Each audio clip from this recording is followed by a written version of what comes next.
하나님께 성도 여러분 안녕하십니까? 서상배 목사입니다. 오늘은 사도행전 4장 13절에서 22절 말씀으로 하나님 앞에서라는 제목으로 말씀을 전하겠습니다. 베드로와 요한이 나사렛 예수의 이름으로 안진뱅이를 고치자 수많은 사람들이 놀라서 모여들었습니다. 베드로는 이 기회를 예수 복음을 전할 기회로 삼아 설교를 하였고 모여든 청중들은 성령의 감동으로 인해 매우 긍정적인 반응을 보였습니다. 이 광경을 지켜보던 사두개인들을 중심으로 한 유대 지도자들이 갑자기 들이닥쳐서 성령의 역사를 막고 방해하였습니다. 청중들은 흩어지고 사도들이 감옥에 갇혔습니다. 다음날 대제사장들이 참석한 산헤드린 공회가 사도들에 대한 재판을 시작했습니다. 이들은 몇 주 전에 예수님을 불법적인 재판으로 죽인 자들이었습니다. 유대 지도자들은 사도들을 향해 공격적인 질문으로 신문하기 시작했지만 성령께서 베드로 사도에게 신문자들이 반박할 수 없는 말을 주셨습니다. 성령께서 즉각적으로 영감을 주셔서 역사하였습니다. 이는 이미 예수님이 세상에 계실 때 말씀하신 대로였습니다. 누가복음 21장 14절 그러므로 너희는 변명할 것을 미리 궁리하지 않도록 명심하라. 내가 너희의 모든 대적이 능히 대항하거나 반박할 수 없는 구변과 지혜를 너희에게 주리라. 성령께서 베드로 사도에게 주신 말은 신문자들의 공격적인 질문을 제대로 바꾸는 것이었습니다. 신문자들은 무슨 권세와 누구의 이름으로 이 일을 행하였느냐고 문제를 삼았습니다. 그러나 베드로는 먼저 안진뱅이를 고쳐준 일은 이렇게 문제를 삼아 신문할 성질의 것이 아니라 착한 일이라고 잘못된 공격적인 질문을 올바로 바꾸어 버렸습니다. 착한 일이란 남에게 유익을 끼치는 행위라는 것입니다. 맞습니다. 평생 걷지 못하고 성전 미문에서 구걸하는 사람을 걷게 해주고 하나님을 찬미하는 백성이 되게 해주었는데 당연히 착한 일이지 문제 삼을 일이 전혀 아니지요. 병자를 치료해서 온전하게 해주었는데 이것이 벌받을 일일까요? 당연히 착한 일입니다. 그리고 걷지 못하던 병자가 나사렛 예수 그리스도의 이름으로 건강하게 되어 그들 앞에 서 있지 않느냐고 말합니다. 이렇게 착한 일을 하게 한 이름이 바로 예수 그리스도라는 것입니다. 그가 앓던 병이 완전히 치료가 되어 건강한 사람이 되어서 그들 앞에 서 있으므로 그들은 누구도 부인할 수 없었습니다. 그리고 이러한 기적이 일어난 것은 그들이 죽인 예수 그리스도의 이름의 능력이라고 명확하게 말했습니다. 베드로는 신문 받는 것을 오히려 예수님을 선포할 기회로 삼은 것입니다.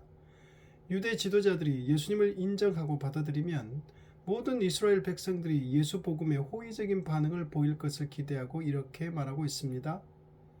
사도행전 4장 10절 너희와 모든 이스라엘 백성들은 알라 너희가 십자가에 못 박고 하나님이 죽은 자 가운데서 살리신 나사렛 예수 그리스도의 이름으로 이 사람이 건강하게 되어 너희 앞에 섰느니라. 베드로는 자신이 예수님처럼 죽을 위기에 처했지만 하나님께서 자신을 예수님에 대한 증인으로 세우신 일을 가장 우선적으로 생각하며 예수님을 증언하는 일에 집중하고 있습니다. 죽을 수도 있는 위기의 순간을 예수 복음을 전하는 기회로 삼고 있는 것입니다. 그는 이 기회를 통해 예수님에 대해 다음과 같이 5가지 사실을 증언합니다. 첫 번째, 이스라엘 백성들 모두에게 예수님을 십자가에 못 박아 죽인 책임이 있다. 누구보다도 유대 지도자들의 책임이 크다. 두 번째, 하나님이 예수님을 죽은 자 가운데서 살리셨다. 세 번째, 나사렛 예수는 그리스도이시다. 네 번째, 예수님은 집 모퉁이의 머릿돌이 되셨다.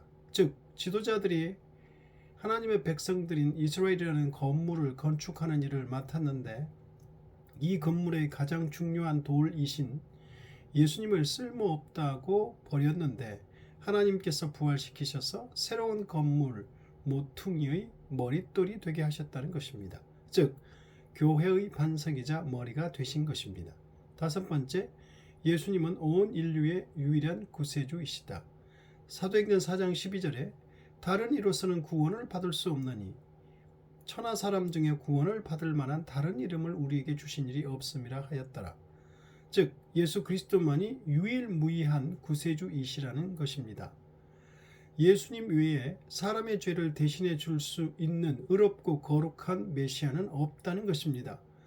오직 예수만이 인간의 죄를 대신하여 십자가에 죽으시고 부활 승천하여서 살아계시는 구약 성경이 예언한 그 메시아임을 사도는 친히 목격하고 확신했던 것입니다.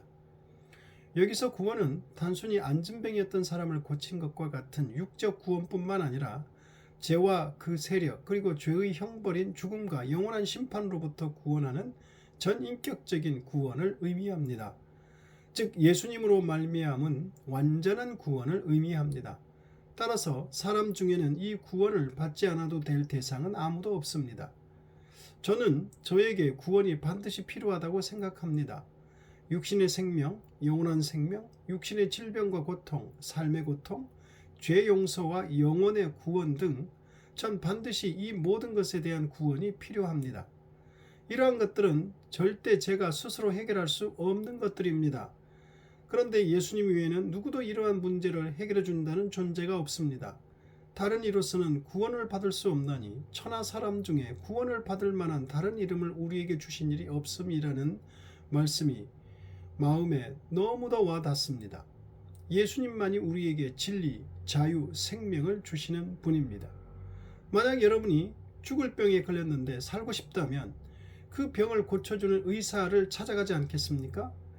바로 우리의 모든 문제를 해결해 주신 근본적인 문제부터 모든 문제를 해결해 주실 수 있는 분이 예수님이시기에 예수님만이 우리의 구원자가 되시고 우리에게 구원을 주신다는 것입니다. 예수님만이 사람이 구원받을 수 있는 길이요 진리입니다. 예수님 스스로도 이렇게 말씀하셨습니다. 요한복음 14장 6절에 예수께서 이르시되 내가 곧 길이요 진리요 생명이니 나로 말미암지 않고는 아버지께로 올 자가 없느니라. 대제사장을 비롯한 유대 지도자들은 사도들이 이렇게 말하는 것을 보고 매우 놀랍니다. 그리고 베드로 사도의 말을 전혀 반박할 수 없었습니다. 왜냐하면 첫째, 베드로 사도는 신학적인 훈련을 받은 전문가인 랍비가 아님에도 그의 말은 너무도 신학적이었고 논리적이었고 흠잡을 데가 전혀 없었기 때문입니다. 그런데 유대 지도자들은 베드로와 요한이 이런 능력과 구변을 갖춘 것은 예수님의 제자들이었기 때문이라고 생각했습니다. 사도행전 4장 13절에 또 전에 예수와 함께 있던 줄도 알고, 예수님은 3년 동안 그리고 부활 후 40일간 제자들과 함께 하시며 제자 및 사도 훈련을 시키셨습니다. 그리고 예수님은 서기관들과 다르게 권위 있는 자같이 가르치셨다고 합니다. 마가복음 1장 22절 무사람이 그의 교훈에 놀라니 이는 그가 가르치시는 것이 권위 있는 자와 같고 서기관들과 같지 아니함일러라. 예수님의 가르침을 듣는 사람마다 놀라움과 경이로움에 가득 차서 정신이 멍해지거나 넋을 잃을 만큼 감동을 받았다고 기록하고 있습니다. 그리스도께서는 권세를 가지고 말씀하셨다고 합니다. 이는 그가 전하시는 메시지가 바로 하나님 아버지의 생각과 마음으로부터 나온 것이요 실행 능력을 겸비한 탁월한 것이었기 때문입니다. 그분의 말씀은 가르침만으로 그치는 것이 아니라 그대로 이루어지는 능력의 말씀이었습니다. 그러므로 그리스도의 메시지는 곧 하나님 아버지의 메시지요 성경의 메시지입니다. 베드로 사도의 말을 반박할 수 없는 둘째 이유는 무엇보다도 이전에 안진병이었던 자가 사도가 말한 것들에 대한 산 증거로서 그들의 목전에 당당히 서 있었기 때문입니다. 사도들을 감옥에 가둘 때 고침받은 사람도 함께 가두었다가 재판장에 세운 것으로 보입니다. 그런데 이것이 그들의 자충수가 된 것입니다. 사도행전 4장 14절 또 병 나은 사람이 그들과 함께 서 있는 것을 보고 비난할 말이 없는지라. 치료받은 사람이 예수님의 이름으로 기적이 일어났다는 베드로 사도의 말이 사실인 증거가 된 것입니다. 그리고 그 사람이 40여세나 된 사람으로 오랫동안 성전 미문에 앉아서 구걸하던 사람이었고 대부분의 사람들이 그 사람을 알고 있기 때문에 유대 지도자들이 억지를 쓸 수도 없었습니다. 예수님의 말씀이 그대로 이루어진 것입니다. 대적들이 대항하거나 반박할 수 없는 확실한 증거가 된 것입니다. 우리가 끝까지 믿음으로 살아서 믿지 않는 가족이나 주변 사람들에게 성경 말씀이 진리임을, 그리고 우리가 믿는 신앙이 진리임을 반박할 수 없는 확실한 증거가 되기를 바랍니다. 피고들인 사도들이 전혀 반박할 수 없을 정도로 신학적이며 논리적으로 완벽하게 자신들의 무죄를 변론하고 고침받은 안진뱅이까지 증거로 그 자리에 있자 대단히 난처해진 공회원들은 이제 피고를 회의실에서 내보낸 후 심의에 들어갑니다. 평생 걷지 못하던 사람이 걷게 된 것은 공회원들도 부인할 수 없는 사실이며 이미 이 사람은 유명한 표적이 되어 예루살렘 주민들은 모두 알고 있습니다. 여기서 유명한 표적이란 모든 사람이 아는 기적이 되었다는 말입니다. 그러므로 이 기적을 부인하면 공회원들은 신뢰와 권위를 잃고 우스운꼴이 될 것입니다. 그렇다고 하나님께서 사도들을 통해 역사하시는 것, 즉 기적을 인정하게 되면 사도들이 전하는 예수님에 대한 메시지를 인정해야 합니다. 그러면 예수님을 죽인 자신들의 권위를, 죄악을 인정하고 회개해야 할 것이고, 그러면 공회원으로서 자신들이 누리는 특권과 이권을 위협받게 될 것입니다. 그러나 그들은 그럴 의향이 전혀 없는 사람들입니다. 진퇴양난에 빠진 공회원들이 아무리 머리를 맞대고 생각해 보아도 예수님에 대해 증언하면서 기적을 행하는 사도들을 막을 묘책이 없었습니다. 그들은 자신들이 취할 수 있는 유일한 조치는 사도들을 불러 위협해서 앞으로 예수님의 이름으로 아무에게도 말하지 못하게 강력하게 경고하는 것이라고 생각하여 사도들에게 경고합니다. 사도행전 4장 18절, 그들을 불러 경고하여 도무지 예수의 이름으로 말하지도 말고 가르치지도 말라 하니. 그러나 성령이 충만한 사도들은 전혀 두려워하지 않습니다. 몇 주 전에 베드로는 주와 함께 죽을지언정 주를 버리지 않겠다고 큰소리쳤지만 예수님이 잡히던 날 밤에 베드로뿐만 아니라 제자들 모두 달아나 버렸습니다. 그러나 이제 성령이 오신 후에 사도들은 대단히 용기 있는 사람들로 변했습니다.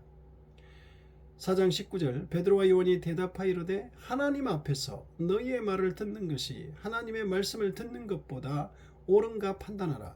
우리는 보고 들은 것을 말하지 아니할 수 없다. 베드로와 요한은 자신들을 죽이려는 공회원들 앞에서 참된 자유, 진리, 생명을 주신 예수님을 위하여 보고 들은 것을 증거하지 않을 수 없다고 담대하게 말했습니다. 사도들이 이렇게 담대해진 것은 성령 충만함으로 인해 예수 그리스도에 대한 믿음이 확실해진 것입니다. 성령께서는 우리의 믿음을 강화시키십니다. 사도들은 안진뱅이가 일으킴을 받는 표적을 통하여 부활한 그리스도께서 자기들과 함께함을 직접 확인하였고, 또한 부활하신 주님께서 내가 세상 끝날까지 너희와 항상 함께 있으리라고 하신 약속의 말씀을 성령의 감동으로 믿었기에 이처럼 대담한 행동을 할 수 있었던 것입니다. 이런 믿음은 세상이 감당하지 못한다고 말씀하셨습니다. 그리고 사도들은 하나님 앞에서 너희의 말을 듣는 것이 하나님의 말씀을 듣는 것보다 옳은가 판단하라고 담대하게 말했는데, 이 말을 통해 알 수 있는 것은 사도들이 항상 하나님의 임재, 즉 하나님의 면전에 자신들이 서 있다는 신전의식을 가지고 살았다는 것입니다. 하나님의 임재를 믿고 확신하며 하나님 앞에서 산다는 의식이 사도들에게 용기를 준 것입니다. 그렇기 때문에 하나님이 임재해 계시는 앞에서 과연 너희 말을 순종하는 것이 옳은지 아니하면 하나님의 말씀을 순종하는 것이 옳은지 판단해라고 한 것입니다. 이런 사도들을 공회원들은 감당하지 못하고 백성들이 무서워 결국 풀어줄 수밖에 없었습니다. 그리고 모든 사람들이 이렇게 된 일을 보고 하나님께 영광을 돌렸다고 합니다. 기도하겠습니다. 하나님 아버지, 성령의 인도하심으로 말미암아 감동으로 말미암아 우리의 믿음을 강력하게 하시고 하나님이 예수 그리스도께서 성령으로 우리와 함께하고 계심을 믿고 담대하게 살아가게 하여 주시옵소서. 예수님 이름으로 기도드리옵나이다. 아멘.